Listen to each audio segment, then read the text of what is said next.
The country's best food. From New York to LA. Yes! Donuts, burgers, and sushi with a Texas twist. A unique flavor for sure. Ooey. Guys, look at this cheese. Gooey. The pizza bun blew up Instagram. Salty and sweet. That's what a pregnant woman goes for. This is bite-sized coast to coast.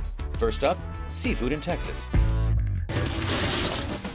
This is probably the best crawfish they have in the Houston area. The crawfish is amazing. We take a lot of pride in the quality of crawfish that we put out here. Our customers are extremely loyal. Yeah, I've been coming here for 17 years. They're great crawfish. I love them. Hi, my name is Dan Moe at the Crawfish Shack. My name is Jennifer Moe, co-owner Crawfish Shack in Crosby, Texas. Well, I grew up in Rayne, Louisiana. I thought what better than to do is open up a crawfish restaurant in Houston. That way we could get a little bit of Cajun back to Texas. Let me tell you guys, the best crawfish ever. They're a nice size, they're not small. There's a lot of ways to eat a crawfish. You want to straighten them on out there. You want to twist them like this here. You drop the head, take 2 layers off, you can grab the tail and pinch. One thing you must get out is the yellow fat content inside the head. Suck the head for all the juices. It's the whole chemistry of the crawfish. That is the best part of the crawfish. Squeeze the head, get all the fat and juice out of it. There ain't nothing left in there. It's all the good stuff right there. You're gonna miss out if you don't get it. I never suck the head.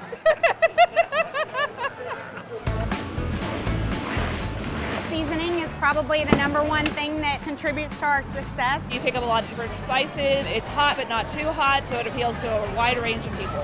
It's better than any I've had in New Orleans or anything. It's just so good. It's just good. This is not really a local thing. This is people that drive from 20 to 50, 60 miles away to be here. I pass a lot of places coming down here because they ain't got them authentic crawfish and taste great all the time. When we get really crowded, we can be on an hour and 20-minute wait. So the wait here is not like you're just sitting down waiting on a table at your regular restaurant.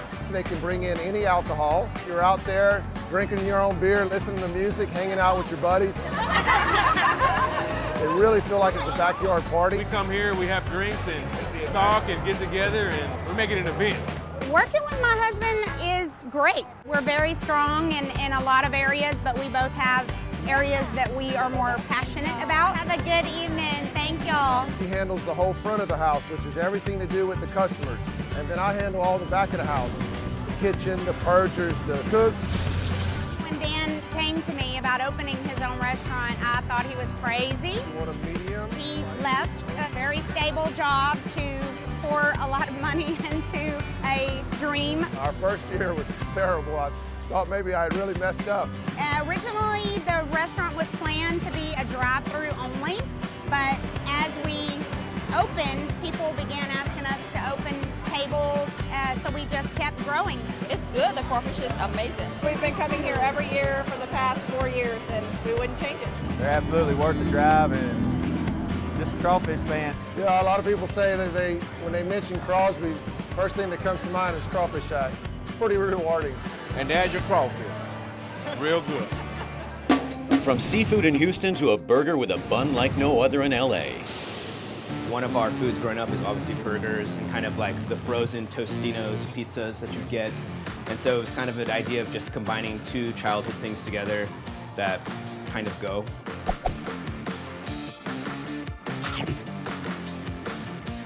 We're gonna do our beef burger, which is basically our double patty.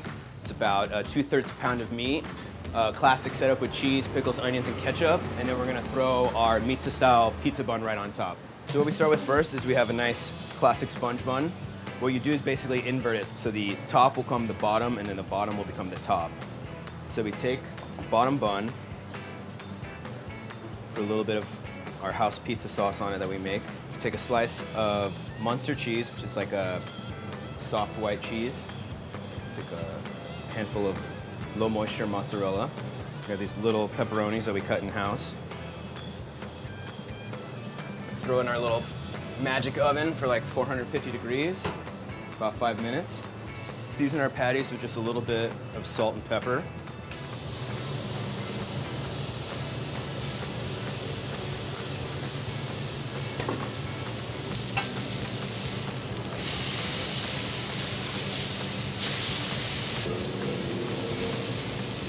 People like cheese. People like burgers.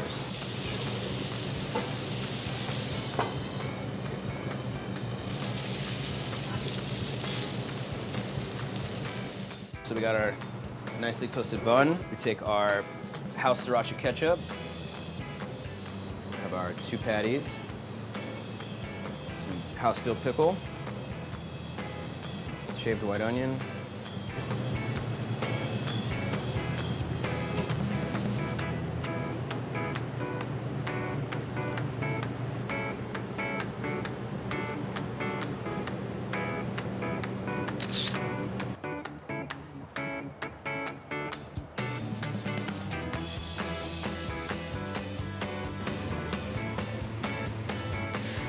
The pizza bun blew up Instagram.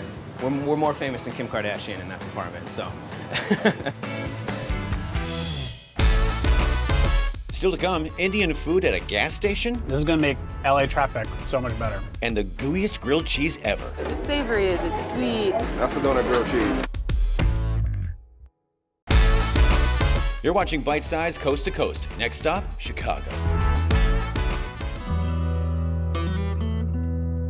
Whenever I serve a ropa vieja slider, I bring them to the table and people are all like, is that plantain as the bun? I look at them and I'm like, yes, yes it is.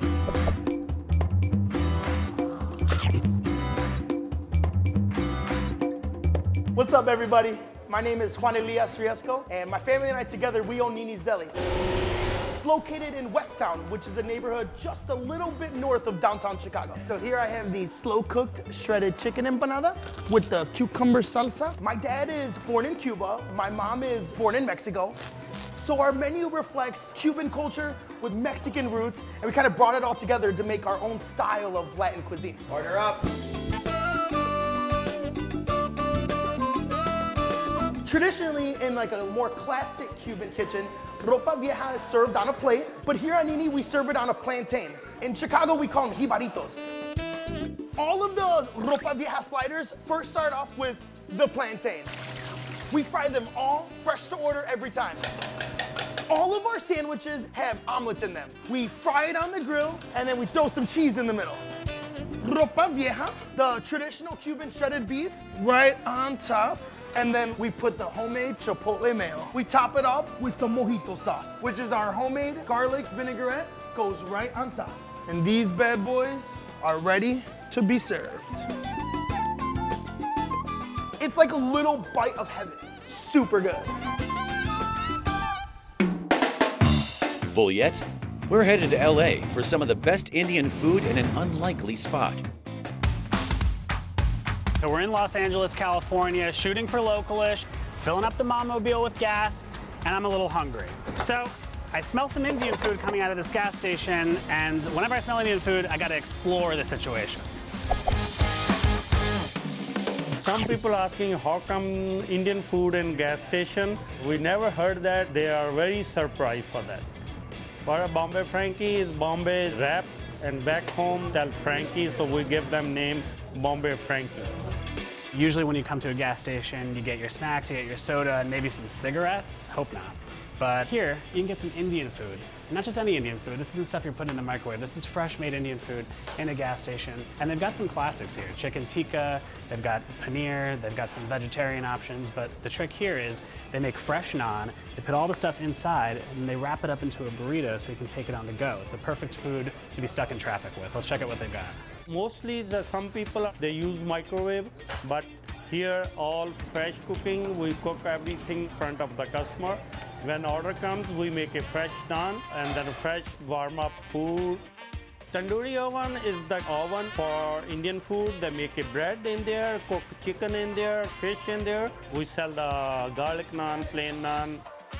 It's awesome. So I ordered a chicken tikka masala. It's so good. You want to try? Here, chicken tikka masala, Frankie, are the most popular. Hi, how are you? Okay. Could I get one chicken tikka and one aloo gobi, and that's vegetarian, right? Vegetarian. Okay, great. 2 years ago, I lost my lease in Santa Monica. I have a fine dining restaurant, and we find this place. We're planning to move here and make a Indian restaurant for the young generation. We twist the food or Frankie or call burrito.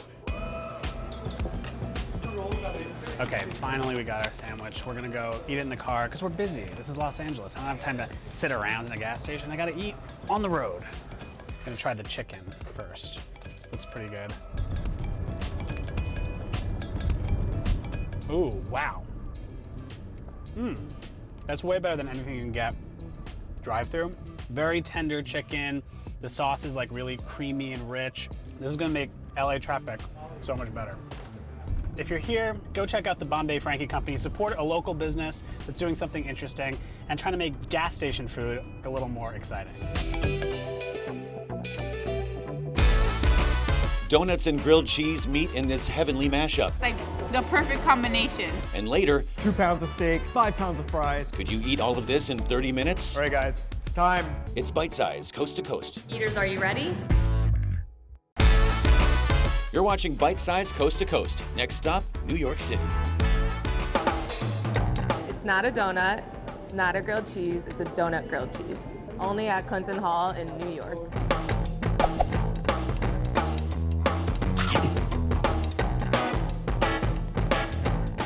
That looks amazing. So we wanted to take a donut, grilled cheese, two things that hadn't really been combined before. People always ask, is it savory, is it sweet? Pretty much is the donut that we use for our donut grilled cheese. Get our donuts from Brooklyn Donuts. Cut our glazed donut in half. Pretty much buttering up the donut. It gives it a nice crunch. I'm gonna put it on the grill. I'm going to add a nice heaping dose of mozzarella cheese on both sides. Cover it up with a lid so it melts a lot better.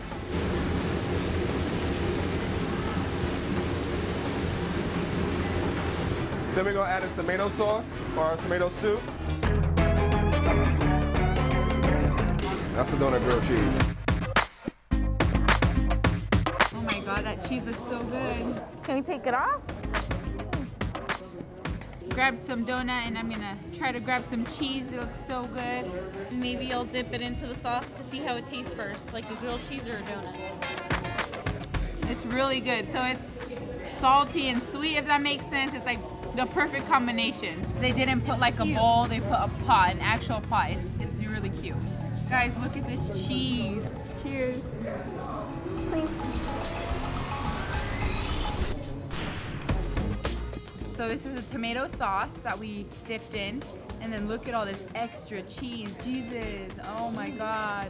I was expecting it more to be like a grilled cheese, but you can actually really taste the donut. It's amazing. So this is a donut grilled cheese, but what's next? The grilled cheese donut? We head to Houston for barbecue and sushi fusion. Barbecue. Sushi. Barbecue. Sushi. Barbecue. Sushi. q-shi! Whoever got the idea of fusing barbecue and sushi was just genius. I never thought I'd be eating barbecue with chopsticks. My name is Raymond Aker, and I am the founder of q-shi. Well, I grew up around barbecue. I left home at 18, went in the military, traveled all over Asia, and the Asian foods that I encountered through my travels kind of planted the seed. When I moved here to Texas, I thought about sushi being one of the fastest growing cuisines and barbecue being a staple. Started playing around with the flavor combinations. They actually made sense and they were really good. How do those two mix? It just seems to work. I don't know why, but it does. The reception was surprising. Most people kind of turn their nose up whenever you tell them, but it's really good. And the flavors were brand new. When I first heard about it, I didn't think it would work at all. And then I came and tasted the food and I was amazed. It is genius, putting together something light and healthy like sushi with something that's so satisfying and rich like barbecue. I mean, I think it was one of the greatest ideas I've seen as far as fusion in a long time. Crispy barbecue rolls up. We actually do our own spin on an egg roll here. We take our brisket that we smoke all night and we actually make an egg roll from the brisket. It is the perfect blend of who we are because it takes an Asian aspect and an extremely Southern aspect and combines them together in a way that makes for great eating. q-shi for It's quintessentially q-shi, the smoked rib meat, cream cheese, crab, and jalapeno. And on top, it's got the ahi tuna, spicy mayo, and eel sauce. Amazing flavors that keep coming at you with each bite. I like the sushi, and I like the barbecue, and I like them better when they mix them together. This is the desperado roll. It has rib meat in it, and it's topped with tuna, so it is completely fusion. You wouldn't think that would go well together, but it's unbelievable. This is the surf and turf roll. On the interior, tempura shrimp, crab, and avocado. See the brisket layered on top along with a little jalapeno. Makes a nice little punch at the end of the bite. You wouldn't think those flavors work, but they mesh really well together. A unique flavor for sure. Korean barbecue beef kimchi fries. We start out with our basic fries, add on our cheese, and then we take our Korean beef right off the grill, go on top with our house-made kimchi, Japanese spicy mayo, and then we finish it with our spicy sriracha for a little extra kick. Most of them don't realize what it is when they order it, but when they taste it, it evokes a reaction like, give me another order. It's a perfect mix of like spicy and the meat's kind of sweet, so it's a good mix. q-shi is an acronym for barbecue and sushi, so we do equally barbecue by itself, which would include our St. Louis style ribs, which we do in different flavors, Asian fusion, Southern style. And we also do it in Caribbean jerk. Asian sticky ribs, I love these so much. It's a sweet, spicy, sticky sauce on it. Crazy Naruto. Probably one of the most interesting is our Crazy Naruto. This is a cucumber wrap, and inside you're gonna get a little bit of escalar, tuna, avocado, and chilled smoked brisket. And it's put in a martini glass like lollipops. We put in our house q-shi dressing, and you just dip those in that dressing and you eat it. You get a little bit of the freshness from the fish and the smokiness from the brisket. One would think that they would compete, but they make a marvelous flavor. I think it's super creative. She likes the sushi side, and I do the barbecue side. Something for everybody. Traditional sushi roll, but with a little brisket and sriracha on it. When you think about it on a menu, you don't think it'll work, but when you put it in your mouth, it works as well. I never thought I'd be eating barbecue with chopsticks. From Houston to San Fran, and burgers made by a robot. We have 2 machines running. Each burger takes around 4 minutes to make. It's pretty cheap. It's $6. I was surprised by how delicious it was. A different experience than getting a fast food burger. I'm Stephen Friend, co-founder at Creator, and I run operations. The project was started in 2010, and since then we've brought together a team of engineers, fabricators, chefs, culinary experts, a variety of other skills that were needed to complete this restaurant. We take a fresh brioche bun, and slice, butter, and toast it all to order, and it gets to a custom box that we designed. The next part of the process, a saucer that dispenses sauce down to the milliliter, so you get just the right amount of sauce, and moves on to get a fresh slice of pickles, tomato, and onions. From there, we dispense fresh lettuce, fresh grate the cheese. While the first half of the burger is being prepared, we have a grinder that's taking whole pieces of chuck and brisket, grinding them to order, gets the seasoning, and then it's ready to go off to the customer. Just seeing it being made on the machine in real time and how fresh it is, it's really amazing. When we were brainstorming what we wanted the space to be, it was very important to us to use a lot of natural materials and be very light and inviting and open. This is my first robot burger. Really good. Super fresh. You get the perfect bite. Building the rest of the company here in the Bay Area has been great because it's this community of engineers, chefs, people that love food, people that are open to trying new things, and the customer base to go with it. Here we go. Philly's up next with one of the biggest cheesesteaks ever. 2 pounds of steak, 5 pounds of fries. And how about dessert with some pickle ice cream? Here, you want to taste? You're watching Bite Size Coast to Coast. Let's grab a cheesesteak in Philly. 2 pounds of steak, 5 pounds of fries. All of those trips to the buffet, all culminating to this very moment right now.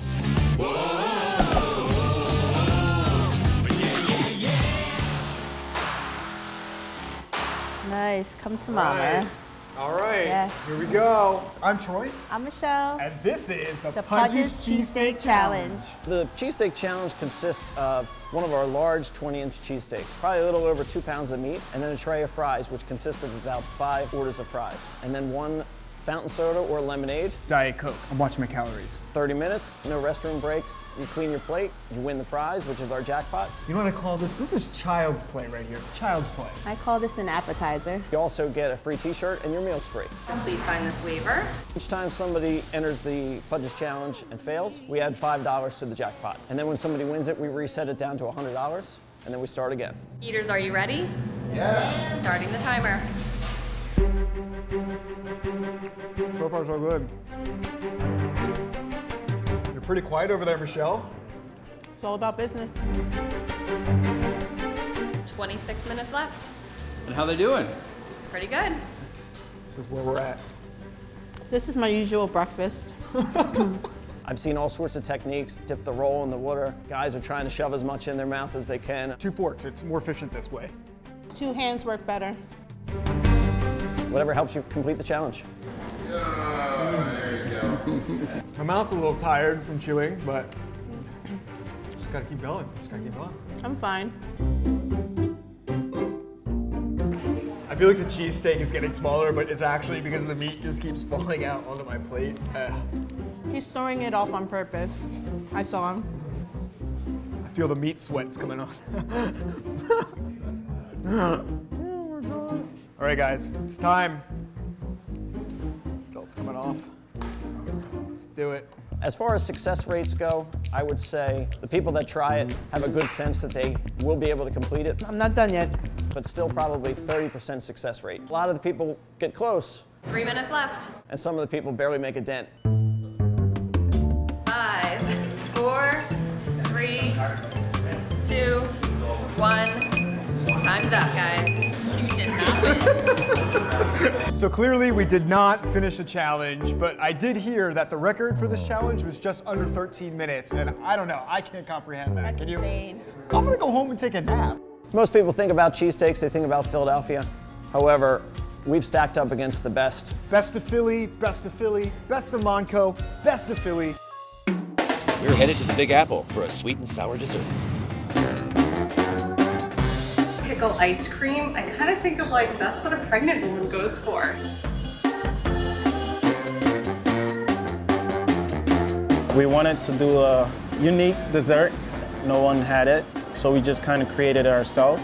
Oh, wow. It's really light. It's really tasty. It doesn't taste like a pickle. It tastes like a cucumber. We use fresh pressed cucumber. It's sweet. I'm surprised. I really like it. It's really refreshing.